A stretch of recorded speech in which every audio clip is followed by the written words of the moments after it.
Good day everyone! Welcome to the video that will help you keep your home clean and manageable in the new year. So if you're wanting a clean home in 2024, keep on watching. But first off, did everyone have a wonderful Christmas?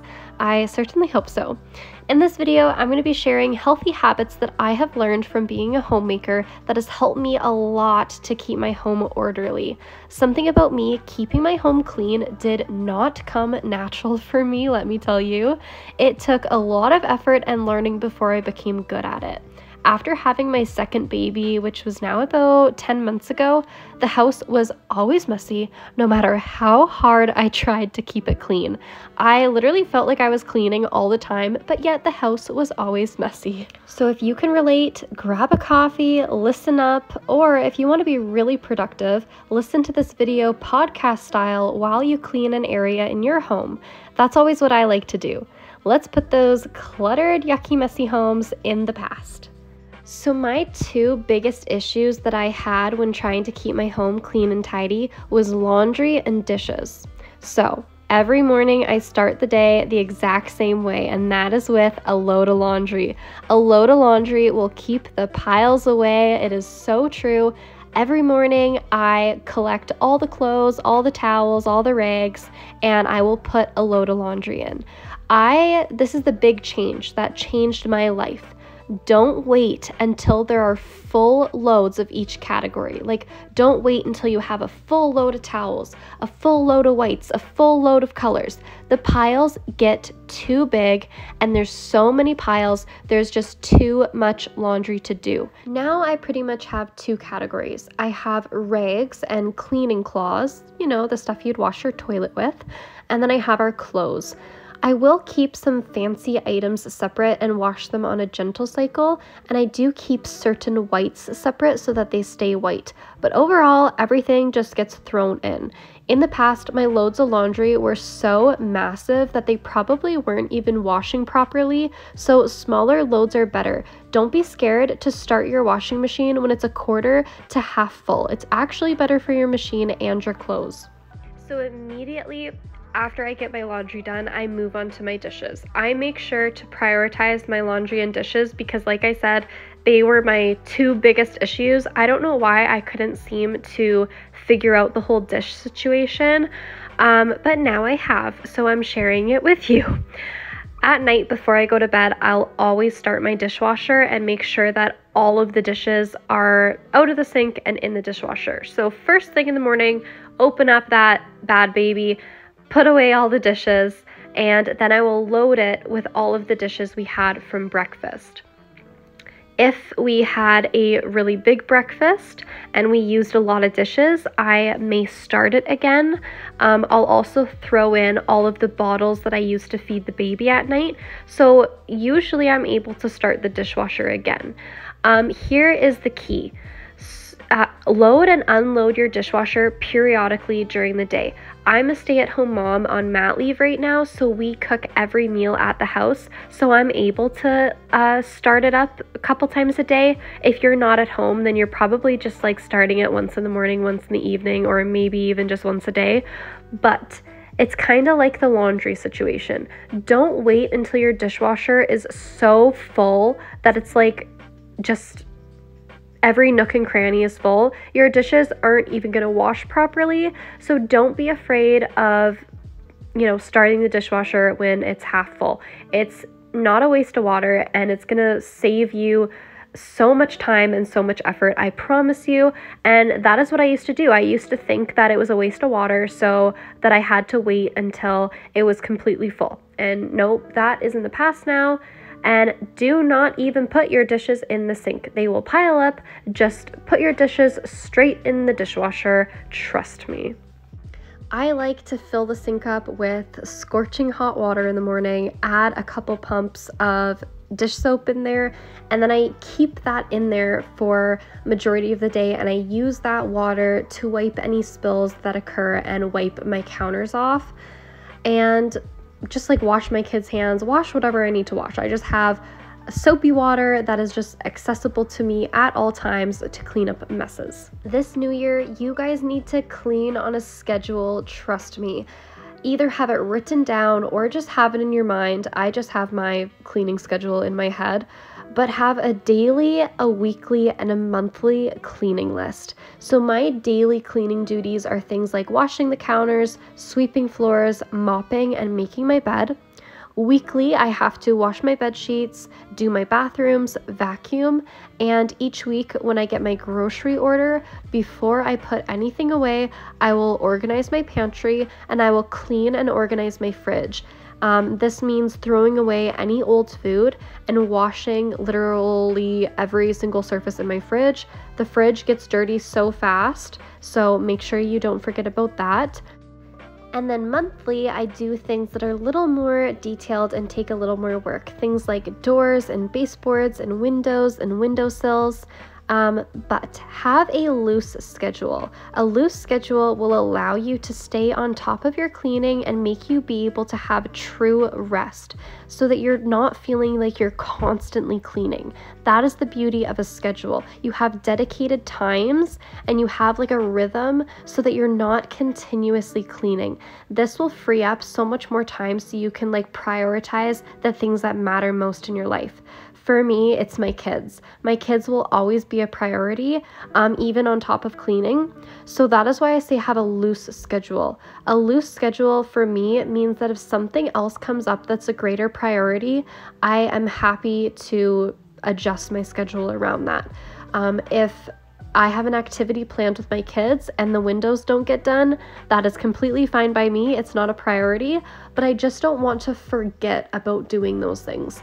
Often people will get in this mode of cleaning, like a cleaning mode, and they just clean every square inch of their house, but then they don't have that maintenance and those schedules in place to keep it up to date. So it's just like this repetitive behavior of you do a big clean and it's perfect, but then a couple days goes by and you don't have, you barely did anything, and then it's like right back where you started. So we want to avoid that. If you find that your house feels just really chaotic, too busy, or it just takes forever to clean, maybe think if you have too many things. You should be keeping your decor really simple and really minimal if you want to always have a clean home. Keep only what is either meaningful, serves a purpose, or what gives you happiness, or preferably something that does all three of those things all at once. Less is truly more.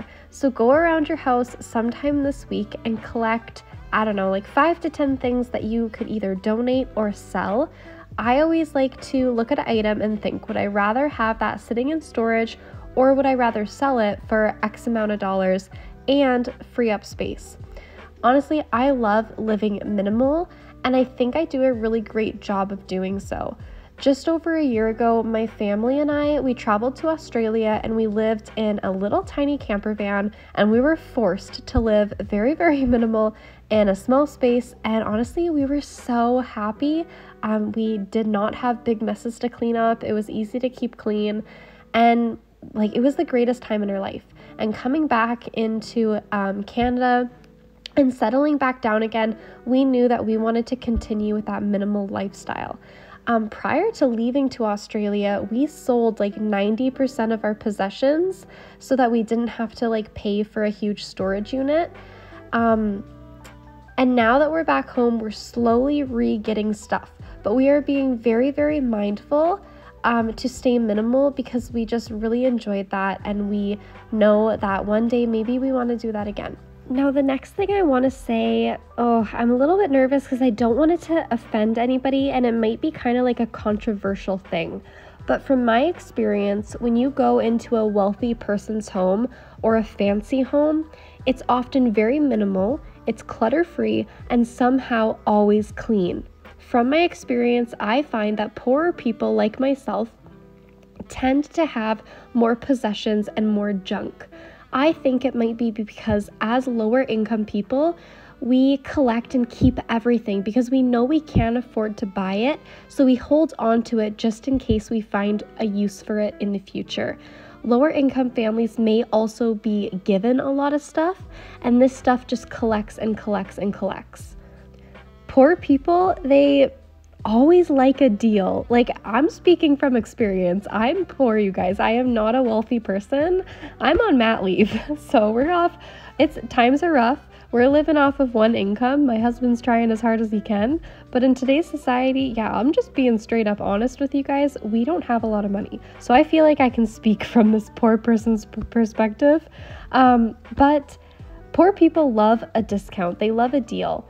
But just because something is on sale or a really good price does not mean you need it. So just hold off. It's better you save your money than just have another thing to add to your home. I have been to many homes growing up that just had so much stuff you barely could feel comfortable. You barely could move around. They had so much stuff that you would assume they must have been rich, because how could they possibly afford to buy all of those things? But they were not. It's actually the complete opposite, and it's funny how that works. The more stuff you have, the more there is to organize and clean, which means the less time you have to do stuff that is truly enjoyable in life. You want to make your life easier, so simplifying your life will do that.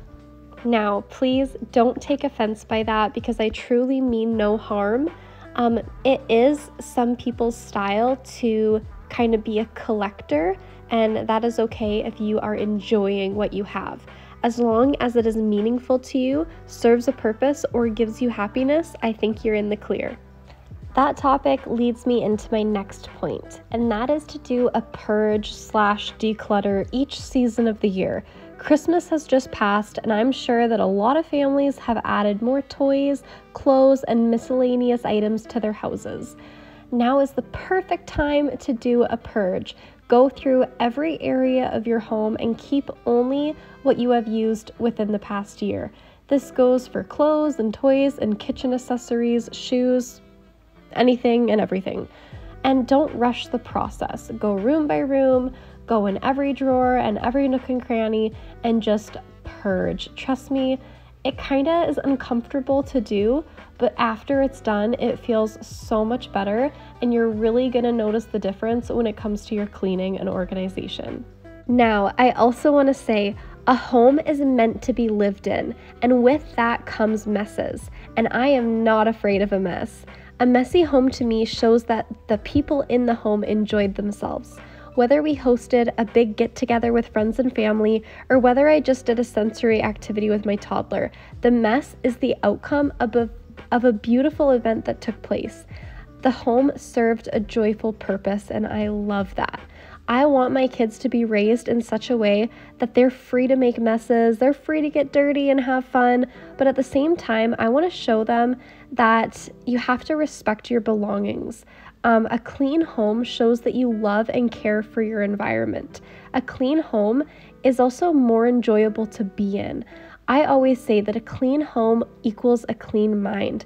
When your surroundings have a huge effect on you. If your home is clean and organized, your mind will feel clean and organized. There definitely needs to be that healthy balance between messes and cleanliness. As I'm finishing up this video, I want to remind you that these habits are designed to make your life easier, not more stressful. The real goal is to develop routines and rhythms in our homes that just become second nature and habitual. These are small changes that you can make in the new year that will make cleaning your home less stressful and more enjoyable. Let me know in the comments if you have any tips for me, because although in this video I sound like I have it all together, I can promise you that I don't. I still have a lot of growth and a lot of learning to do. And I wish you all the best, and we will see you in the new year. So bye!